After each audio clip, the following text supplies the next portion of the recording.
20व्या अंती पुन्हा आपलं स्वागत आहे. चला बघूया बातम्या विस्तारित स्वरूपात.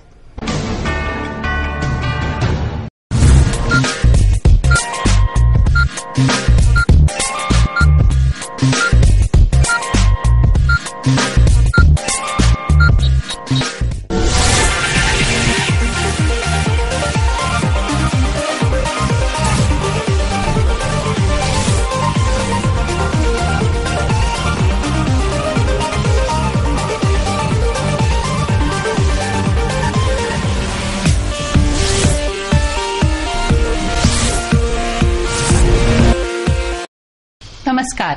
सिटी न्यूजच्या मराठी बातमीपत्रात प्रेक्षकांचं मनपूर्वक स्वागत. बातमीपत्राची सुरुवात करूया सुविचार मालेने.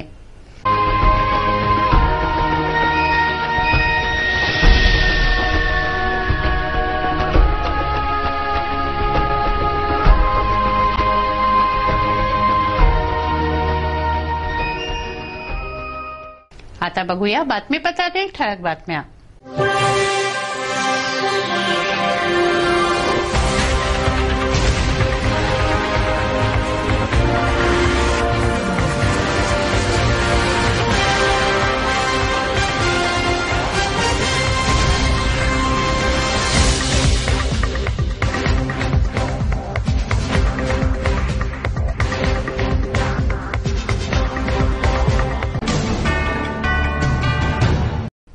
बातमीपत्रात वेळ झाली एका विश्रांतीची. विश्रांतीनंतर पुन्हा भेटू. पहा फक्त सिटी न्यूज.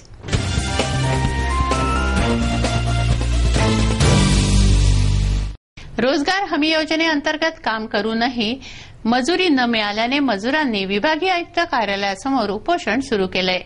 वाशिम जिल्ह्यातील मौजे जयपूरचे हे 300 मजूर गुरुवारपासून उपोषणाला बसले आहेत. दरम्यान शुक्रवारी सकाळी येथे कोणत्याही प्रकारचा बंदोबस्त नव्हता, कार्यालयाची सुरक्षा नव्हती. वाशिम जिल्ह्यातील मौजे जयपूरचे मजूर विभागीय आयुक्त कार्यालयासमोर उपोषण करत आहेत. रोजगार हमी योजनेची कामं करूनही या 300 मजुरांना मजुरी न मिळाल्याने त्यांनी गुरुवारपासून उपोषण सुरू केलंय. मात्र त्याची दखल घेतली गेली नाही. 5ही जिल्ह्यांचं हे शासकीय कार्यालय आहे.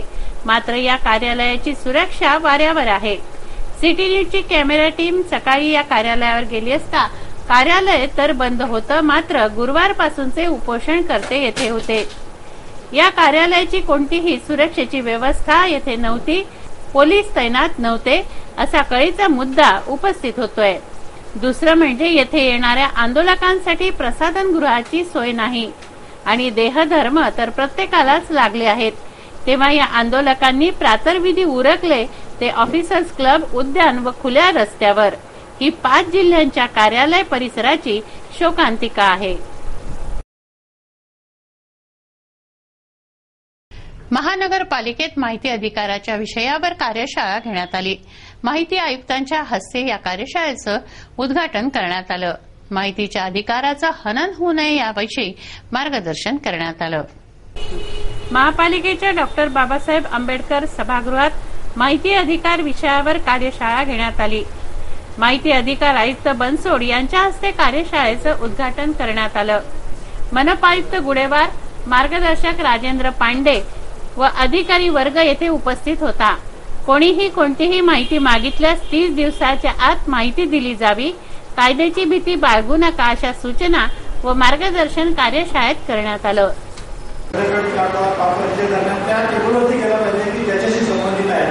आपल्याकडे यादी असतील, आपल्याला नियमाप्रमाणे घोषित करावं लागतं. माहिती अधिकारी कोण आहे, आपले अधिकारी कोण आहे, हे सगळं घोषित केलेलं आहे. आणि ते व्यावसायिक बोर्ड पण आहे, सगळ्यांना माहिती पण आहे.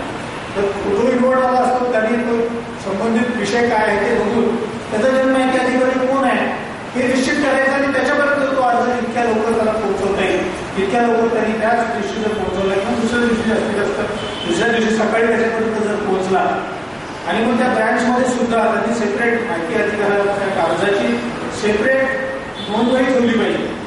तो अर्ज आला की त्याच्यात त्याची नोंद घेतली पाहिजे, त्याच्यात पुढे पालन त्यांनी केली पाहिजे किंवा त्याच्यामध्ये आपण त्याला पत्रव्यवहार केव्हा केला, त्याच्यामध्ये त्याला माहिती केव्हा दिली, ते सगळे असे पालन पुढे ठेवले पाहिजे. त्याचा फर्स्ट टप्पे जर आलं असेल तर ते केव्हा आलं, फर्स्ट टप्पेवरती जे आपण नोटीस केव्हा काढली, सुनावणी केव्हा ठेवली, ते असे पालन त्या रजिस्टरमध्ये ठेवून टाकले तर कुणीही माणूस नवीन जरी आला त्या ठिकाणी तरी त्याला त्या रजिस्टर पाहूनच गायडन्स होईल की याला ह्या स्टेप्स आहेत याप्रमाणे आपल्याला पुढे करायचं आहे. त्यामुळे भीती बाळगण्याचं असं काही कारण नाही. 30 दिवसामध्ये त्याला काही ना काही रिस्पॉन्स आपण दिला पाहिजे. एक तर त्याला माहिती जर शक्य असली आपल्याला जी फाईलमध्ये उपलब्ध आहे ती माहिती उपलब्ध माहिती देण्याचा कायदा आहे. बऱ्याच वेळेस गैरसमज सुरुवातीपासून असा आहे.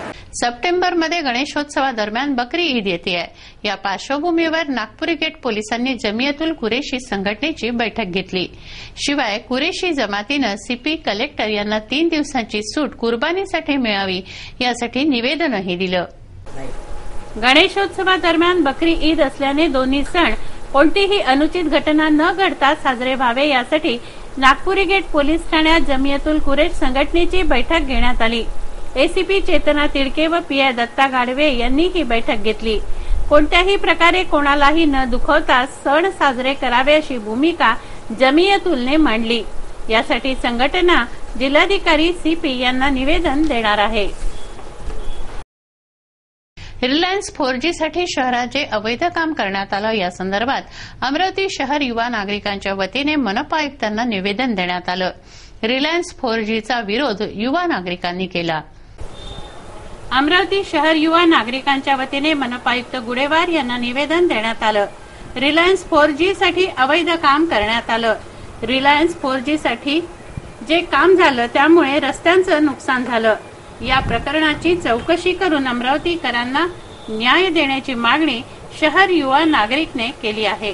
केलेलं काम अजून त्यांनी केलं नाही. माल टाकला तर गिट्टी वगैरे निघत गिट्टी वगैरे बरोबर. ज्या भागात आपले ट्रॅफिक आहे पोलिसाला विचारून ते परमिशन घेतात ते कधी करायचं. कारण त्या भागात दिवसात काम करणं शक्य नसेल तर त्यांनी पोलिसाकडून घेतलेली असते परवानगी. पण आता जे जेवढं करू शकतो तुम्ही त्यांनी काम कुठं चालू आहे याची आम्ही तुम्हाला माहिती देऊ शकतो. म्हणजे ज्या ज्या भागात काम चालू आहे माहिती देतो जिथे आम्ही परवानगी दिली. दुसरीकडे काम सुरू असेल तर ते अवैध काम आहे ना. त्याच्यावर आम्ही पण ते तुम्ही बघितल्याशिवाय कसं म्हणता येईल तुम्हाला. मी तुम्हाला परवानगीची कॉपी देतो. ते दिल्यानंतर तुम्ही सांगितलं समजा मी इथं काम या पॉईंटला काम दिली त्यांनी असं परत एक्स्ट्रा. बातमीपत्रात घेऊया काही क्षणांचा विसावा. विसाव्यानंतर पुन्हा भेटू. पहा फक्त सिटी न्यूज.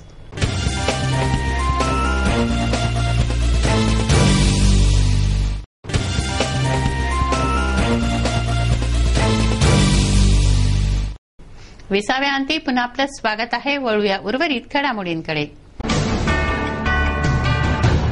न्यू स्वस्तिक नगर व परिसरात राहणाऱ्या नागरिकांनी मनपा आयुक्तांना निवेदन दिलं. वसाहतीत असलेल्या अरविंद गोरे यांच्या इमारतीवरील मोबाईल टॉवरमुळे नागरिकात अपंगत्व येत आहे. तेव्हा हे अवैध टॉवर हटवावं अशी मागणी नागरिकांची आहे. न्यू स्वस्तिक नगर, शिवशक्ती कॉलनी, रवी किरण कॉलनी, विष्णुनगर, गणेश विहार 1 व 2, कृष्णार्पण कॉलनी येथील रहिवाशांनी मनपा आयुक्तांना निवेदन दिलं. अरविंद नारायण गोरे यांच्या अनधिकृत इमारतीवरील मोबाईल टॉवरमुळे नागरिकांमध्ये अपंगत्व निर्माण झालंय. याविषयी मनपा आयुक्तांशी रहिवाशांनी चर्चा केली. अनधिकृत मोबाईल टॉवर हटवण्याची आग्रही मागणी त्यांनी केली. शनिवारी नारळी पौर्णिमा आहे. नारळी पौर्णिमेला रक्षाबंधनाचा सण सर्वत्र साजरा होतोय. भावा बहिणीच्या प्रेमाच्या नात्याचा हा उत्सव आहे. बहिणीने भावाच्या हातावर राखी बांधणे म्हणजे रक्षाबंधन, म्हणजेच भावाने बहिणीला दिलेलं रक्षणाचं वचन. या सणाला पौराणिक, ऐतिहासिक, साहित्यिक व आधुनिक अशी पार्श्वभूमी आहे. राखी पौर्णिमेच्या या उत्सवावर चित्रपट व चित्रपटातील गाणेही बनले आहेत. भारतीय संस्कृतीतील सण उत्सव हे धर्म, विज्ञान, भावना व संस्कृती यावर आधारित आहेत. नात्यांना बळकटी आणणारे काही सण आहेत. त्यापैकीच एक म्हणजे राखी पौर्णिमा. श्रावणातील पौर्णिमेच्या पर्वावर रक्षाबंधनाचं पर्व साजरं होतं. रक्षाबंधन म्हणजे भावाने बहिणीला दिलेला विश्वास मी आहे. भावा बहिणीच्या प्रेमळ नात्याचं प्रतीक असलेला हा सण शनिवारी साजरा होतोय. या सणाला पौराणिक, ऐतिहासिक पार्श्वभूमी लाभलेली आहे. रक्षाबंधनाची पौराणिक पार्श्वभूमी म्हणजे विष्णूच्या वामनावतारात असल्याचा दाखला पुराणात आहे. बळीराजाला लक्ष्मीने राखी बांधली होती. बळीराजाने 100 यज्ञ केल्याने तो इंद्र होण्याचा अधिकारी झाला.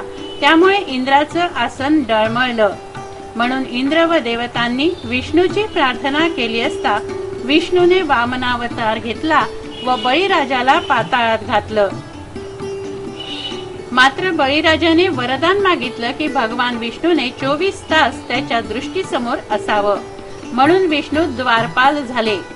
तेव्हा वैकुंठाचं काय या चिंतेने देवांनी उपाय सुचवला व लक्ष्मीने बळीराजाला राखी बांधून बंधुत्व प्रदान केलं व श्री विष्णूंची सुटका करून घेतली. तसंच द्रौपदीने कृष्णाला व कुंतीने अभिमन्यूला राखी बांधल्याचा उल्लेख महाभारतात आहे. रक्षाबंधनाच्या सणाला ऐतिहासिक महत्व आहे, पार्श्वभूमी आहे. ती म्हणजे मेवाडची राणी कर्मावती हिने आपलं राज्य वाचवण्यासाठी राखी पाठवून रक्षण मागितलं.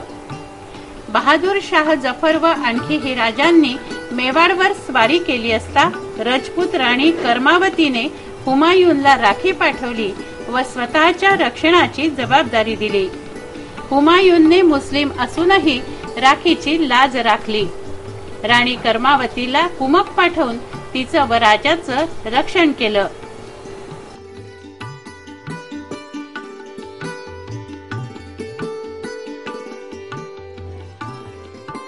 तर भावाने बहिणीला दिलेला विश्वास आहे. त्यामुळे या नात्याआड कोणतंही राजकारण बलाबल फिकं आहे. आपल्या रक्षणाच्या संकल्पापासून भावाने विचलित होऊ नये यासाठी रक्षाबंधन बंधुभावाचं प्रतीक राखी आहे. वृक्षांच्या रक्षणार्थ आज वृक्षांना राखी बांधली जाते. वृक्षांना राखी बांधून त्यांचं रक्षण करण्याचा संदेश दिला जातो. भारतीय स्वातंत्र्याच्या संग्रामातही रक्षाबंधनाची भूमिका महत्वाची आहे. जनजागरणासाठी रवींद्रनाथ टागोर यांनी वंगभंगाचा विरोध करताना बंधुभाव एकतेचं प्रतीक म्हणून राखीचा उपयोग केला. नारळी पौर्णिमा हा सण कोळी बांधवांसाठी महत्वाचा आहे. दर्याची पूजा करून मग कोळी बांधव आपली नाव दर्यात सोडतात. राखी पौर्णिमेलाच नारळी पौर्णिमा म्हणतात. नारळी पौर्णिमेच्या दिवशी समुद्राला नारळ अर्पण करतात. नारळी पौर्णिमेला आपतत्वात्मक यमलहरींचे आधिक्य असल्याने नारळाच्या पाण्यातील तेजतत्व यमलहरींना ताब्यात ठेवतं. वरुण देवता ही जलावर ताबा ठेवणारी व संयमन करणारी असल्याने वरुण देवतेचं आवाहन केलं जातं. श्रावणातील पौर्णिमा म्हणून श्रावणी असंही याला म्हटलं जातं. नवीन यज्ञोपवीत श्रावणीला धारण करतात.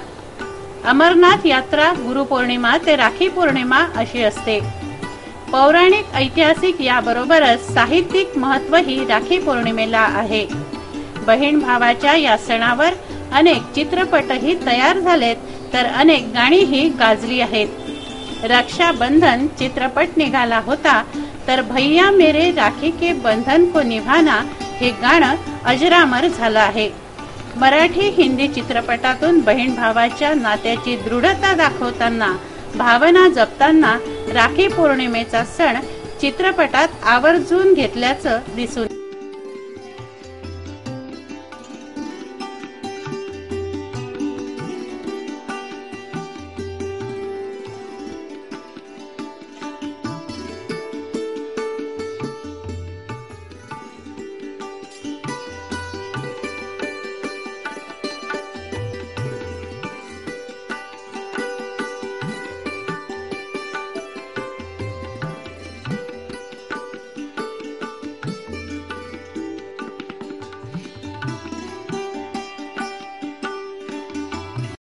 शेंदोळा बुद्रुक येथे दगडफेक केली जाते, त्यामुळे नागरिकांमध्ये भय व्याप्त आहे.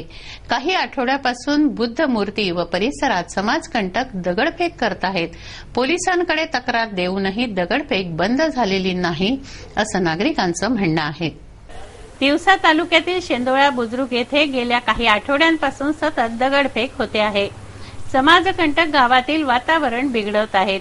बुद्ध मूर्ती व परिसरात सतत दगडफेक होते, त्यामुळे घरांच्या काचा लाईट फुटत आहेत. पोलिसांकडे तक्रार देऊनही या घटनेत फरक पडलेला नाही, त्यामुळे गावात तणाव मिश्रित भय आहे. यावर तातडीने उपाय न झाल्यास मोठा वाद होऊ शकतो, तेव्हा पोलिसांनी वेळीच छडा लावण्याची मागणी नागरिकांची आहे. माझ्या घरावर दगडफेक झाली, याच्या बाजूलाच माझं घर आहे. तेव्हा मी पोलीस स्टेशनमध्ये जाऊन पहिले 2-3 दिवस रिपोर्ट दिलाच नाही. त्याच्यानंतर मग मी रिपोर्ट दिला. तर रिपोर्ट दिल्यानंतर जवळपास 1 ते 1.25 महिना पोलिसने याची दखलच घेतली नाही, आलेच नाही. मग आणखी 5-6 दिवस दगड आले, बंद झाले. त्याच्यानंतर 15 दिवसांनी हे विजय धसकट म्हणून आहे, त्यांच्या घरावर दगड सुरू झाले. मग त्यांनी रिपोर्ट दिला. त्यांनी रिपोर्ट दिल्यावर पुन्हा मी पोलिसला वानखडे म्हणून बीट जमणार आहे, त्यांना रिक्वेस्ट केली. म्हटलं साहेब फक्त एकदा माझ्या घरापर्यंत या, बाकी तुम्ही काही ते म्हणा मला संशयाचं नाव सांगा. म्हटलं दिसल्याशिवाय मी नाव सांगत नाही, फक्त माझ्या घरापर्यंत तुम्ही या आणि पहा. मग ते आले, त्यांनी चौकशी केली, निघून गेले. आणि ते निघून गेले त्या दिवसापासून आज 8 दिवस झाले सतत दगडफेक सुरू आहे.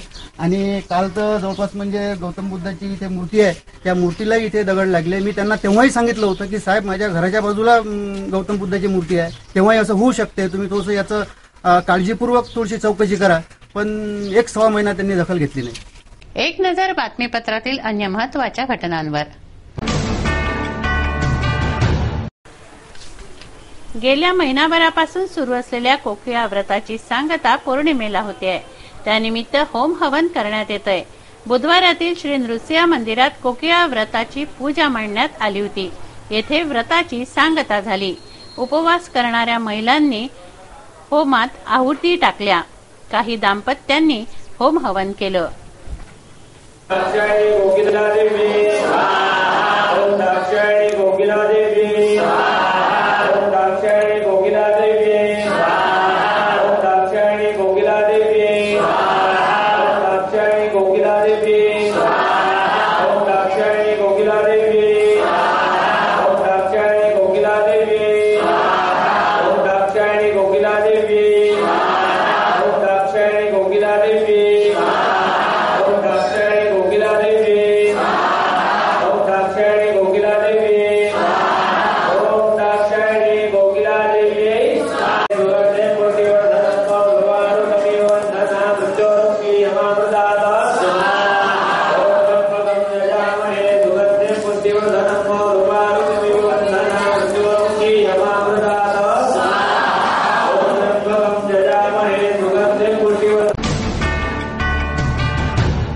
हे बातमीपत्र एवढ्यावरच थांबवूया. पुन्हा एकदा आजच्या ठळक बातम्या.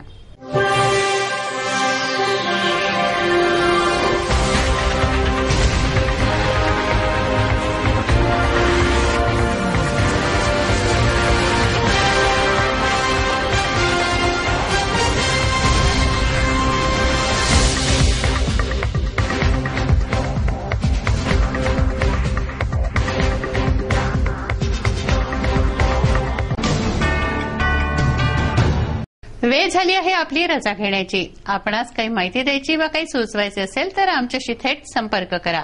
आमचा पत्ता सिटी न्यूज कार्यालय, धनराज लेन, सक्कर 7, अमरावती. आमचा फोन नंबर आहे 25703236 आणि वेबसाईट आहे www.citynews.net.in. अचूक, सडेतोड आणि निर्भीड बातम्यांसाठी बघत रहा अमरावतीचं नंबर 1 चॅनेल, फक्त सिटी न्यूज. बातमी आमची, विश्वास तुमचा.